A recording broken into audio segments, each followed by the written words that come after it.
বন্ধুরা নমস্কার। এসো গল্প শুনি ইউটিউব চ্যানেলে আমি কামাল আপনাদের সবাইকে স্বাগত জানাই। আপনারা ইতিমধ্যে শ্যাওলা উপন্যাসের পাঠ শুনেছেন।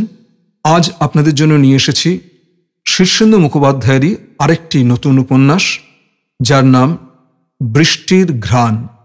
যারা আমার এই চ্যানেলে আজ নতুন এলেন সেই সব বন্ধুদের উদ্দেশ্যে বলবো, যদি আপনি এখনও আমার চ্যানেলটিকে সাবস্ক্রাইব না করে থাকেন বন্ধু, অবিলম্বে সাবস্ক্রাইব বাটনটি টিপে দিন এবং পাশে থাকা বেল আইকনটি টিপে দিতে ভুলবেন না, যাতে আমার চ্যানেলে আপলোড করা যে কোনো ভিডিও সংক্রান্ত নোটিফিকেশন আপনার কাছে সবার আগে পৌঁছে যায়। কেমন? তো চলুন আর কথা না বাড়িয়ে সরাসরি শুরু করা যাক আজকের পাঠ, শীর্ষেন্দু মুখোপাধ্যায়ের বৃষ্টির ঘ্রাণ।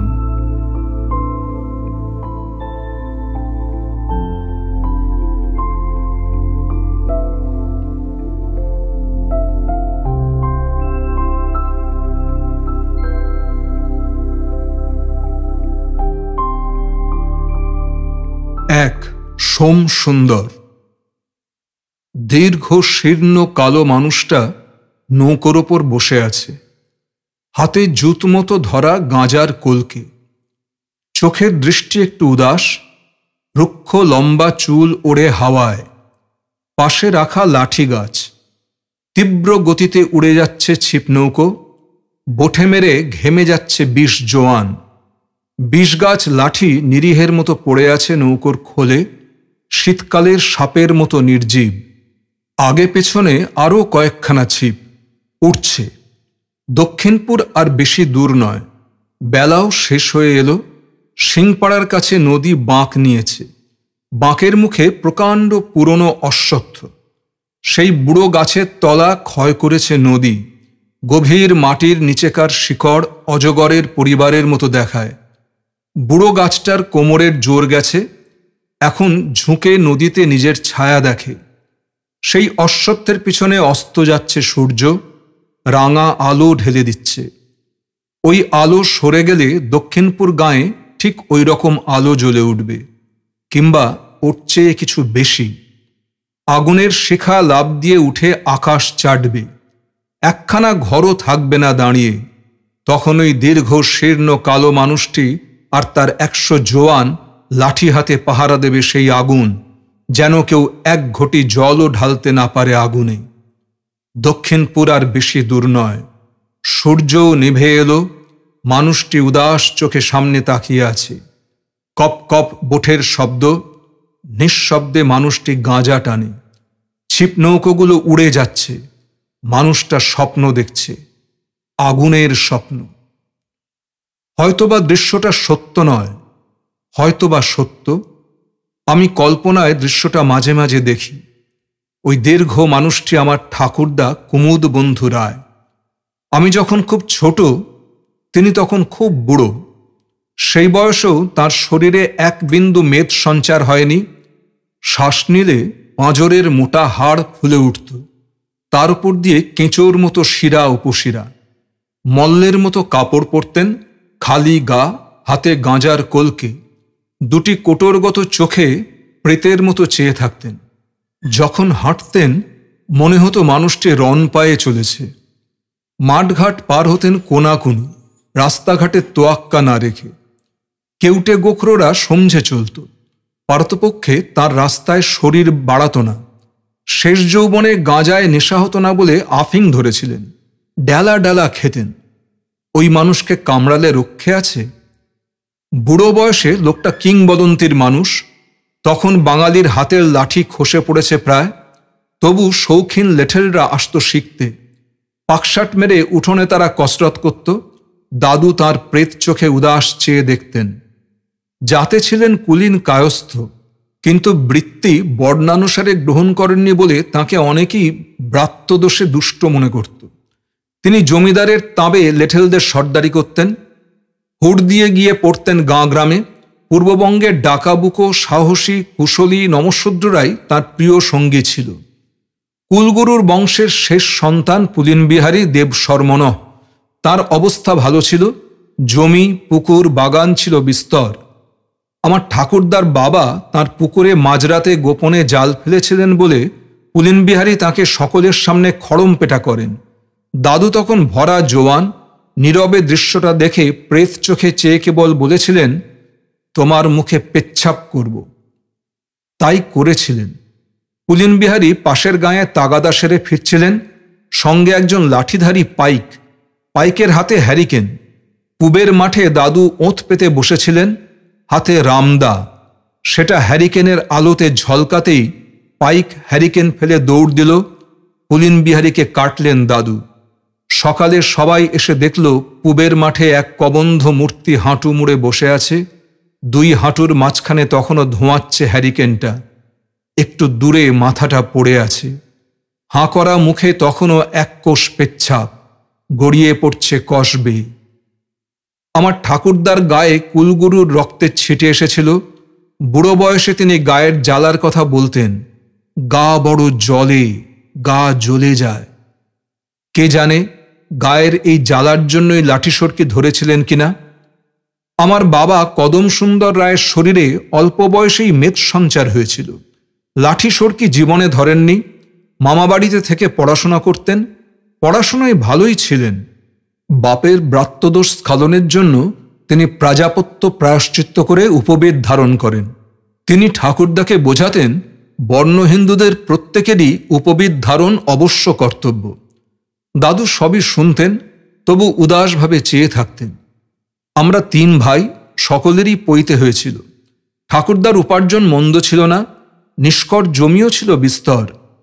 কিন্তু সঞ্চয়ী ছিলেন না বলে আমার বাবা কদম সুন্দর ঠাকুরদার কিছুরই উত্তরাধিকার পেলেন না।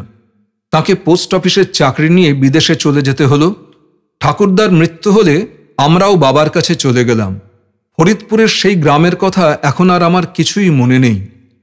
ঠাকুরদার পাপ পাছে আমাদের উপর বর্তায়, সেই ভয়ে আমার বাবা সবসময়ই ধর্মপথে আছেন। বাড়িতে পুজো আর্চা লেগে থাকে। বাবা অবসর সময়ে শাস্ত্র পাঠ করেন। যদিও আমাদের অবস্থা ভালো নয়, তবু আমাদের বাসা থেকে ভিখিরি ফেরে না। আমার দুই দাদার একজন একটা কারখানার হাই স্কিল্ড অপারেটর, অন্যজন কেরানি। আমি সোমসুন্দর রায়, ডাকনাম নেন্টু। আমার দুই দাদাই ভালো ছেলে, নিরীহ। তাদের শরীরের গড়ন বাবার মতোই মেদবহুল। আমি লেখাপড়ায় তেমন কিছু পারিনি। বছর চারেক আগে আমি বিএ পাশ করি। তারপর থেকে বসে আছি। খেলাধুলো একসময় আমার খানিকটা নাম ছিল। আমার প্রিয় ছিল বক্সিং। এসওপিসিতে আমি বেশ কিছুকাল শিখি, কিন্তু ব্যাপারটা আমার বাবার মনোপুত ছিল না। স্কুল কলেজে আমি বিস্তর ঘুষোঘুষি করেছি। জাতীয় চ্যাম্পিয়নশিপে আমার যাওয়ার কথা ছিল, বাবা যেতে দেননি। খেলাধুলো আমি ছেড়ে দিয়েছি। আমাদের বাসার দোতলায় সামনের দিকে একটা বারান্দা আছে। এটা একসময়ে ছিল আমার জিমনাসিয়াম। যন্ত্রপাতি এখন আর কিছুই নেই, সবই পাড়ার ক্লাবে দিয়ে দিয়েছি। এখন বারান্দায় কেবল ঘুষি মারবার থলিটা ঝুলে থাকে। ওটা আমি দেইনি। ঘুষি মারবার জন্য নয়, আমার অন্য কাজে লাগে। আমার চেহারাটা বাবা এবং দাদাদের তুলনায় একটু খাপছাড়া, লম্বা, শীর্ণ, কালো। যে কেউ আমার ঠাকুরদাকে দেখেছে সে আমাকে দেখলেই চমকে উঠতে পারে। ঠাকুরদা হাঁটলে দূর থেকে মনে হতো রন পায়ে মানুষ চলেছে। আমি অতটা লম্বা নই, কিন্তু আমার গড়ন হুবহু আমার ঠাকুরদার মতো। সেই রকম নিঃশব্দ পায়ে আমি হাঁটতে পারি। আমার চোখ কোটরগত না হলেও একটু গর্তে ঢোকানো। অনেকেই বলে আমার চোখে ক্রূরতা আছে। এসবই বাইরের মিল, এগুলো কিছু না। কিন্তু আমার সঙ্গে ঠাকুরদার অন্য একটি গভীর মিল আছে, সেটাই সবচেয়ে মারাত্মক। ঠাকুরদা বুড়ো বয়সে তাঁর গায়ের জ্বালার কথা বলতেন। সেই জ্বালা কেমন তা আমি জানি না, কিন্তু আশ্চর্যের বিষয়, আমার নিজেরও এক জ্বালা আছে। সেটা শরীরে, সেটা মনেও। এই জ্বালাই হিংস্রতা কিনা তা আমি জানি না। কাউকে আমি এই জ্বালার কথা বলিনি কখনো, কিন্তু আমার নিরন্তর ছটফটানি, চঞ্চলতা, এগুলো গোপন করা যায় না। খেলা হিসেবে বক্সিং আমার কতটা প্রিয় ছিল কে জানে, কিন্তু যখন বালির বস্তায় নাগাড়ে ঘণ্টা দুই ঘুষি মারতাম, তখন তার ভেতর দিয়ে আমার এই অস্বস্তির একটা উপশম হতো। আমি প্রতিপক্ষকে খুবই হিংস্রভাবে আক্রমণ করতাম। তার কারণও ওই। কিন্তু এমনিতে কারো বিরুদ্ধে আমি কোনো আক্রোশ বোধ করি না। রিংয়ের বাইরে আমি কদাচিৎ কাউকে মেরেছি। এখন ঘুষোঘুষি ছেড়ে দেওয়ার পর আমি যখন সেই জ্বালা টের পাই, তখন আপনা থেকেই আমি দাঁতে দাঁতে শূন্যতাকে চিবিয়ে ফেলতে থাকি। হাত মুষ্টিবদ্ধ হয়ে আসে, শরীর রি করে, চোখ আধবোজা হয়ে আসে। তখন ফাঁকা বারান্দায় এসে আমি প্রকাণ্ড ভারী বালির বস্তাটা খুব জোরে দুলিয়ে দিই। দুলতে দুলতে বস্তাটার ঝুল বাড়ে আঘাত করার শক্তি। তখন আমি বস্তাটার ঝুলপথে দাঁড়াই। প্রচণ্ড সেই বস্তা এসে আমার মুখে লাগে, আমি মাটিতে ছিটকে পড়ি, আবার উঠি। বস্তাটা তার প্রচণ্ডতা নিয়ে ফিরে আসে, বুকে লাগে, পড়ি, আবার উঠি। এইভাবে আমার ঠোঁটে, মুখের এখানে ওখানে ফুলে ওঠে, রক্তবর্ণ হয়ে যায় মুখ। কিন্তু তার ফলে আস্তে আস্তে আমার অস্বস্তি কমে যায়, শরীর সহজ হয়ে আসে, মন স্থিরতা ফিরে পায়। আমার আরেকটি প্রিয় খেলা হচ্ছে দাবা। খুব বেশি অভিনিবেশ দরকার হয় বলে এই খেলায় আমি নিজেকে ভুলে থাকতে পারি। নিজেকে ভুলে থাকা কথাটা মুখ ফসকে বেরিয়ে গেল। নিজেকে ভুলে থাকবার কী বা দরকার আমার? কিন্তু কথাটা সত্যি। আমি মনে মনে জানি নিজেকে ভুলে থাকা আমার একটু দরকার। যদিও আমি এমনিতে নিরীহ, শান্ত, তবু আমার মাঝে মাঝে কেন যেন মনে হয় আমি লোকটা বিপজ্জনক।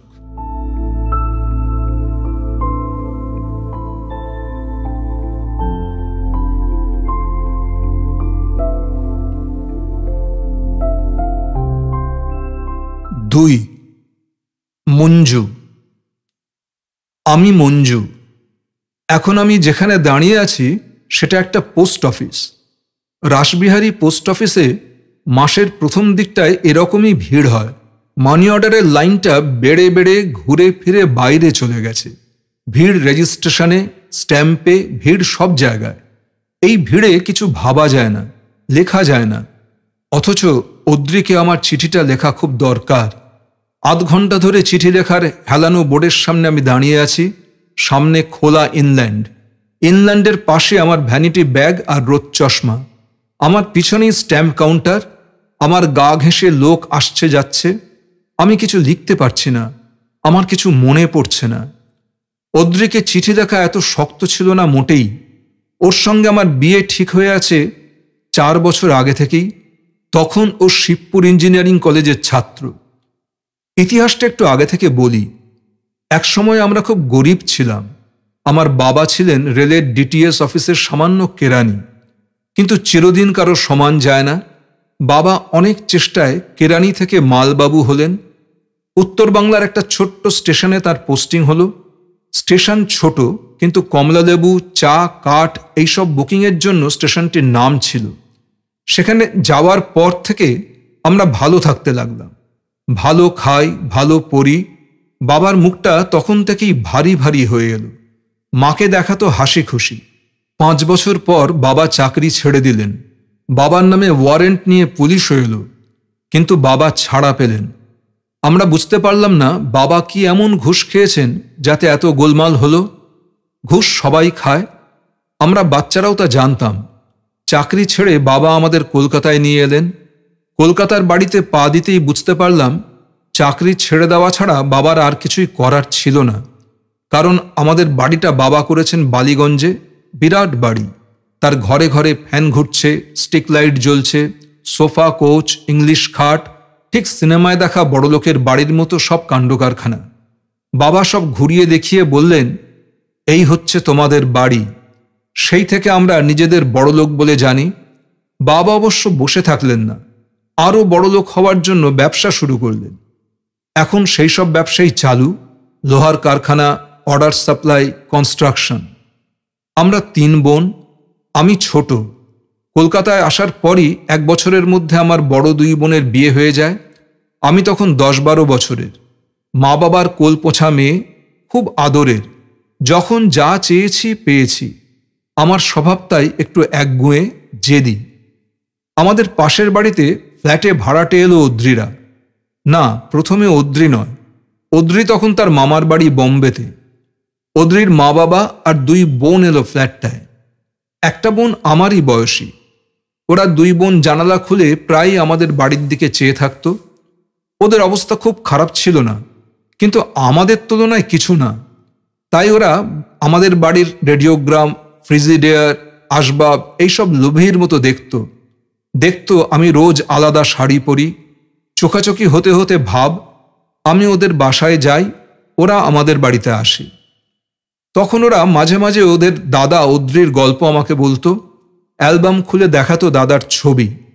আমি দেখতাম খুব জোরালো চেহারার একটি সুন্দর ছেলে, ঠোঁট আর চোখে একটু নিষ্ঠুরতা, কিন্তু তা সত্ত্বেও খুব আকর্ষণ করে। ওদের ঘরে একটা আলমারি বোঝাই করা কাপ, মেডেল, নানা রকম প্রাইজ, এই সবই অদ্রি পেয়েছে খেলাধুলোয়।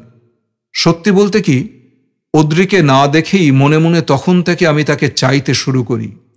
সে বম্বেতে গেছে আইএসসি পরীক্ষার পর দীর্ঘ ছুটিতে।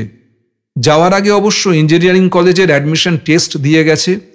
বুঝতাম অদ্রি হচ্ছে ওদের পরিবারের একমাত্র রঙের টেক্কা। বাবা দীর্ঘকাল অ্যাকাউন্ট্যান্ট জেনারেলের অফিসে কেরানি থেকে বুড়ো বয়সে এসএসএ পরীক্ষা দিয়ে অফিসার হয়েছেন। আয় যেমন ব্যয় তেমনই। অদ্রি ওদের পরিবারের ভবিষ্যৎ দেখবে, এটাই ওদের বিশ্বাস। অদ্রির যেদিন বোম্বে থেকে ফেরার কথা, সেদিন সকালে ইচ্ছে করেই আমি শোয়ার ঘরের পর্দা সরাইনি। খাটে বসে বই পড়েছি সারা সকাল। আমি যে খুব সুন্দর তা আমি জানি। অদ্রিকে আমি এমনভাবে দেখা দেব যাতে প্রথম পলকেই ওর পলক স্থির হয়ে যায়। অবশ্য অতটা হয়নি। অদ্রি সেই কম বয়সেও সুন্দর মেয়ে কিছু কম দেখেনি। অদ্রির আসার দিন রানু আর সুনু আমার খোঁজ খবর নিলই না। সারাদিন তারা তাদের দাদাকে নিয়ে ব্যস্ত। মাংসের গন্ধে ভুরভুর করছিল বাতাস। চিৎকার করে হাসি ঠাট্টা এইসব শব্দ পাচ্ছিলাম ঘরে বসে। সারাদিন আমি অপেক্ষা করলাম। রানু আর সুনু আমার খোঁজ করল না। পরদিন রানু পর্দা সরিয়ে জানালা দিয়ে দু একটা কথা বলল, বাসায় এলো না, আমাকেও ডাকল না। মনে মনে বুঝতে পারছিলাম ওরা ওদের মূল্যবান দাদাকে সব রকম আপদ বিপদ থেকে রক্ষা করে চলতে চায়। কিন্তু অদ্রি আমাকে দেখেছিল ঠিকই। পাশাপাশি বাড়ি হলে ঠিকই দেখা হয়ে যায়। সত্যিকারের অদ্রি ফটোর চেয়েও সুন্দর। টকটক করছে ফর্সা রং, তার উপর সে ছিল খুব চালাক, চতুর, ব্যবহারে তার কোনো সংকোচ লজ্জা ছিল না। ৩-৪ দিন পর সে রানুর সঙ্গে আমাদের বাসায় এলো। হাতে একটা টেনিস বল, সেটা ক্রমান্বয়ে মাটিতে ফেলে লুপছে। চোখে সরল কৌতূহল। আমার মুখোমুখি হতেই বলল, আমাদের বাসায় আসেন না কেন? আমি আছি বলে। ওইটুকু ছেলের পক্ষে খুবই পাকা কথা, তবু আমার ভালোই লেগেছিল। কিন্তু রানুর মুখের চেহারা ভালো না, কাটকাট হাসছে, যেন অদ্রির প্রস্তাবটা তার পছন্দ নয়। রানুর ওই মুখভারটুকু আমি গায়ে মাখিনি। যা আমি চেয়েছি বরাবর তা পেয়ে আসছি। তাই আমি ওদের বাসায় গেলাম। 10-12 দিন মেলামেশার পরই অদ্রি আমাকে জড়িয়ে ধরে চুমু খেলো এবং খেতে লাগলো রোজ। মাসখানেক পর গেল হোস্টেলে ইঞ্জিনিয়ারিং পড়তে। সপ্তাহে 2টো চিঠি দিত, 2 সপ্তাহে 1 দিন আসত। ব্যাপারটা এরকমই সহজ এবং রোমান্টিক। দুই পরিবারে ব্যাপারটা জানাজানিও হয়ে গেল যথাসময়ে। কোনো ঝামেলা হলো না। অদ্রির বাবা আর আমার বাবা একদিন এক বৈঠকেই দুজনের বিয়ে ঠিক করলেন।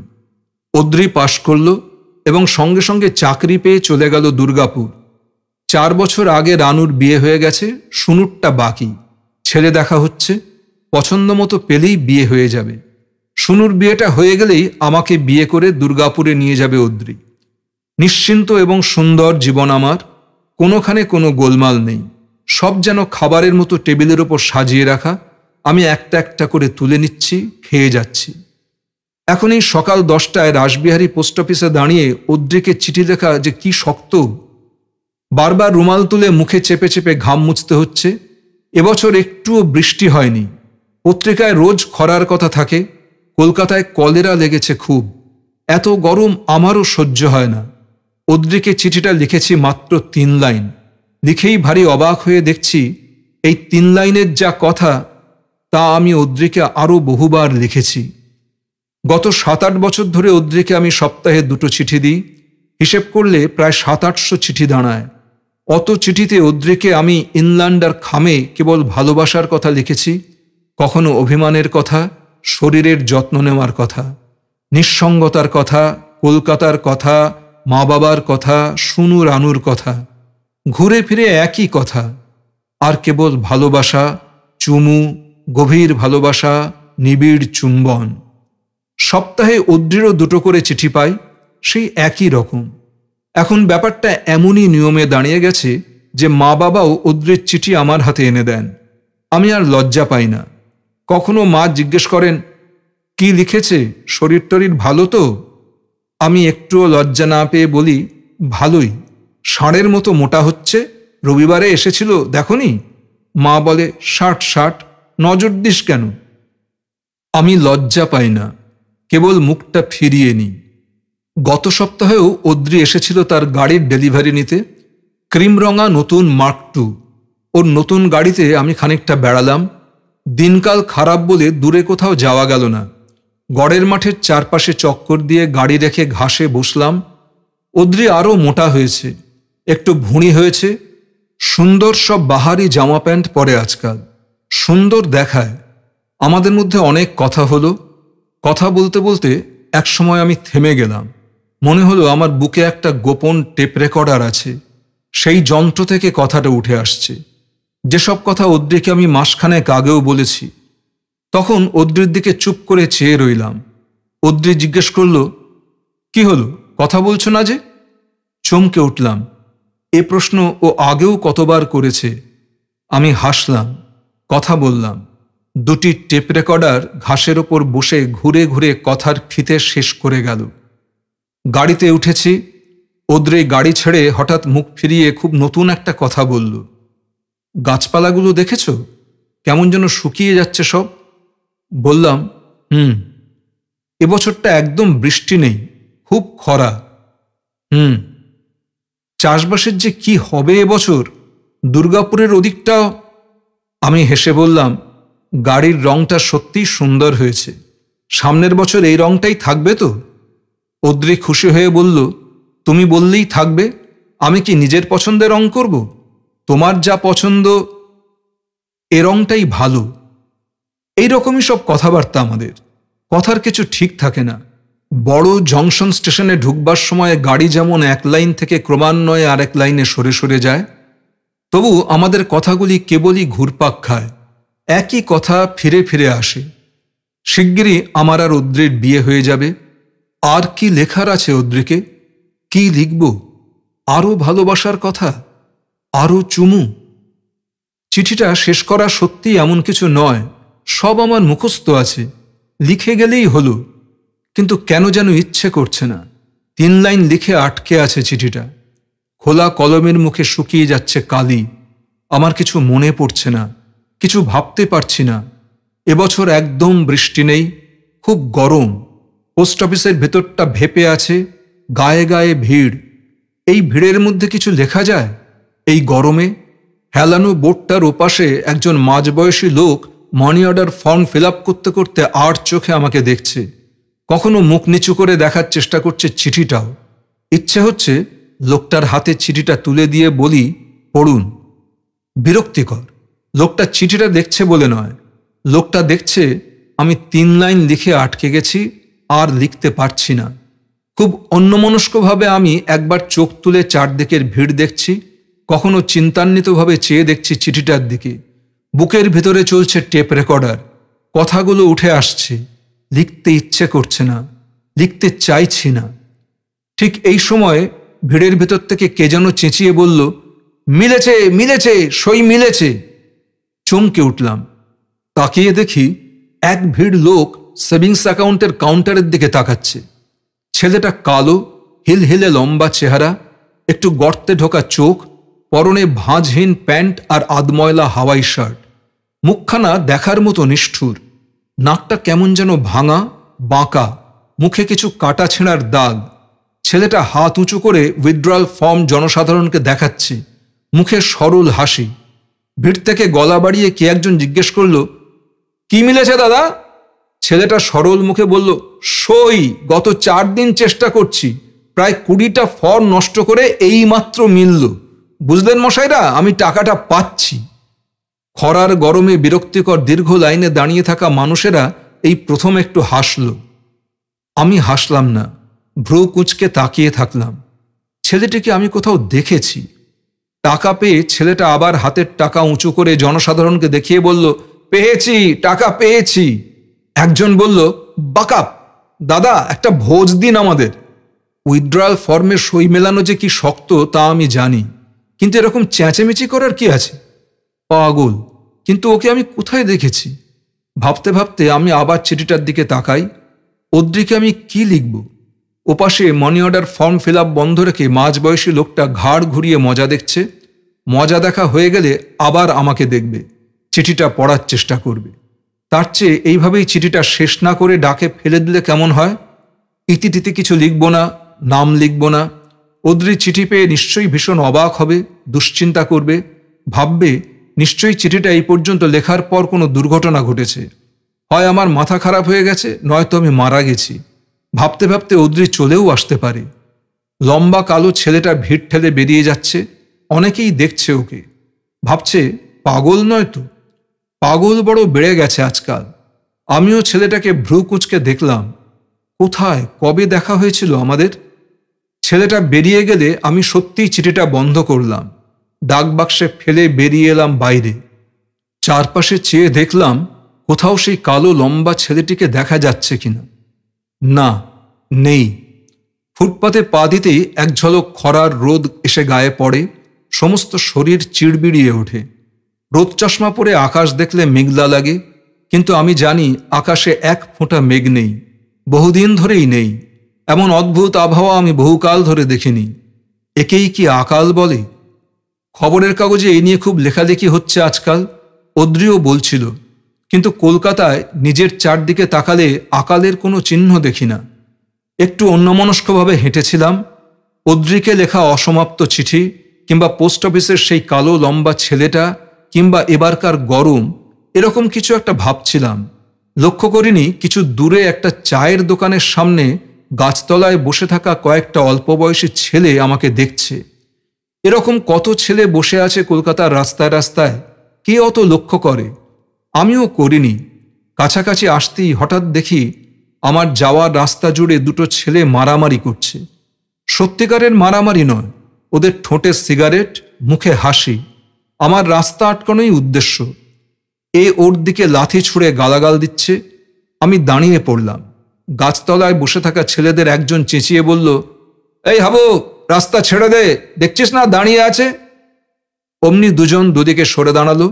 তাদের একজন দেখতে ভারী সুন্দর, পরনে দামি জামা কাপড়, চোখে চশমা। সে আমার দিকে সোজা তাকিয়ে একটু হেসে বলল, এই যে রাস্তা, কিছু মনে করবেন না, ওই শিবুটা এক নম্বরের হারামি। আমি জায়গাটা তাড়াতাড়ি পেরিয়ে যাই। শুনি পিছনে শিবু বলছে, এই শুয়োরের বাচ্চা হাবু, মেয়েটার সামনে আমাকে হারামি বললি কেন? সিগারেট দে তাহলে। গাছতলায় হাসির শব্দ হয়। হাবু উত্তরে বলে, আর শুয়োরের বাচ্চা বললে চা খাওয়াতে হয়, তা জানিস? খুব অসভ্যতা না করলে এরকম একটু আধটু ইয়ার্কি আমার খারাপ লাগে না, কিন্তু আজ একদম ভালো লাগলো না। কি জানি কেন? হয়তো এই ভয়ঙ্কর গ্রীষ্মের জন্য, হয়তো ওদ্রিকে লিখতে না পারা চিঠিটার জন্য। ডান দিকে একটা রাস্তা চলে গেছে সোজা সাদার্ন অ্যাভিনিউ পর্যন্ত। মোড়টা পেরিয়ে যেতে যেতে হঠাৎ খেয়াল হলো, এই রাস্তায় মনিকা থাকে। মনিকার বাসায় অনেককাল যাওয়া হয়নি। বাড়ি ছাড়া আমার কোথাও যাওয়ার নেই, কোনো কাজ নেই হাতে। ওদ্রিকে চিঠি লেখা হয়ে গেছে। আমি তাই ডান দিকে মোড় ফিরলাম। দোতলায় উঠে কড়া নাড়তেই মনিকা এসে দরজা খুলল। মুখে জ্যাবজ্যাবে ঘাম, চোখ দুটো ফোলা ফোলা, মুখ ভার, আঁচল লুটোচ্ছে, চুলে জট। চমকে উঠে বললাম, কি রে? ও হাসল। কতদিন পরে এলি, তুই যেন কত যাস। বাহ, আমার পরীক্ষা না? সত্যিই তো, তোর এবার MA পরীক্ষা, খেয়াল ছিল না। ও বলল, আয়, সারাদিন ঘরে বসে বসে মাজা ব্যথা হয়ে গেল, এসে ভালো করেছিস, বাইরের কোনো খবরই পাই না। বিছানা ভর্তি বই আর খাতা ছড়ানো, চাদর কুঁচকে, বালিশ দুমড়ে লণ্ডভণ্ড হয়ে আছে। বললাম, খুব পড়ছিস? ধুস, কিছু মনে থাকে না, 10 বার পড়ছি, 10 বার ভুলে যাচ্ছি। লাইব্রেরি থেকে গাদা গাদা নোট করে এনেছিলাম, সেগুলো নিয়ে আরও ঝামেলা। বিছানাটা একটু টেনে টুনে দিল মনিকা। বস, পাখাটা বাড়িয়ে দিই, এবার যা গরম পড়েছে। আমি মনিকার সঙ্গেই বিয়ে পর্যন্ত পড়েছিলাম। পাশ করলাম টেনে টুনে, কিন্তু আর পড়তে ইচ্ছে করলো না। কি হবে পড়ে? আমার জীবন এতই ছক বাঁধা যে খামোখা ডিগ্রি বাড়িয়ে লাভ নেই। তাছাড়া অনার্স ছিল না, পাশ কোর্সেও নম্বর খারাপ, এমএতে ভর্তি হতে ঝামেলা হতো। মনিকা অনার্সে হাই সেকেন্ড ক্লাস পেয়েছিল, এমএতেও ভালোই করবে মনে হয়। ওর ছড়ানো বই খাতা থেকে একটা পুরনো চেনা গন্ধ আসছিল, কাগজের গন্ধ। বললাম, তুই ফার্স্ট ক্লাস পাবি। হ্যাঁ, আমাকে ফার্স্ট ক্লাস দেওয়ার জন্য সব ঠ্যাং ছড়িয়ে বসে আছে, কিন্তু পাস আমাকে করতেই হবে। বাবা এবছর রিটায়ার করছে, জানিস তো, দাদা আলাদা হয়ে গেছে। ওমা, কেন? সে অনেক কথা, বাদ দে। তুই কোথায় বেরিয়েছিলি? অদ্রিকে একটা চিঠি লেখার ছিল, পোস্ট অফিসে গিয়েছিলাম। ওর মুখ উজ্জ্বল হয়ে উঠল।